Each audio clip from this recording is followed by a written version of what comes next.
پیارے بچوں، السلام علیکم۔ کیسے ہیں آپ؟ امید ہے آپ خیریت سے ہوں گے۔ الائڈ اسکول سلمان فارسی کیمپس کے یوٹیوب چینل پر ہم آپ کو خوش آمدید کہتے ہیں۔ آج ہم نئی تختی کا آغاز کریں گے اور اس تختی کے تمام حروف، تمام حرکات وہی ہوں گی جو ہم پہلے پڑھ چکے ہیں۔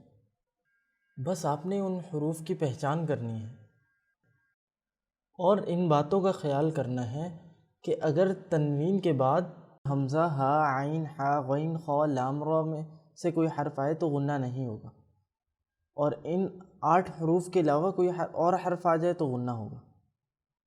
اگر زبر یا پیش ہو تو را موٹی پڑھی جائے گی، اور اگر را کے نیچے زیر ہو تو را باریک پڑے گی۔ تو ان باتوں کو مد نظر رکھتے ہوئے ہم آج کا سبق شروع کرتے ہیں۔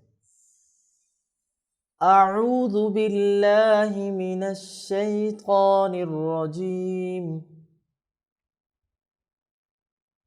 بسم اللہ الرحمن الرحیم۔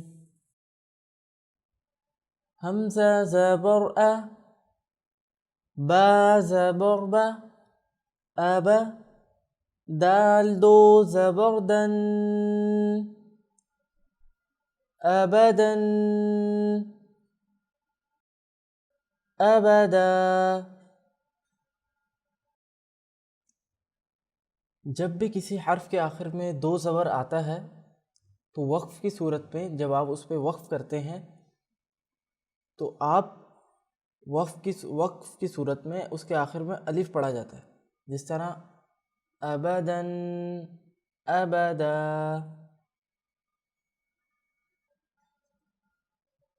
حمزہ زبر ا، حا زبر حا، اح، دال دو پیش دن، احد، احد۔ حمزہ زبر ا، خا زبر خا، اخا، ذال زبر ذا، اخاذ، اخذ۔ تو یہ تھا ہمارا آج کا سبق۔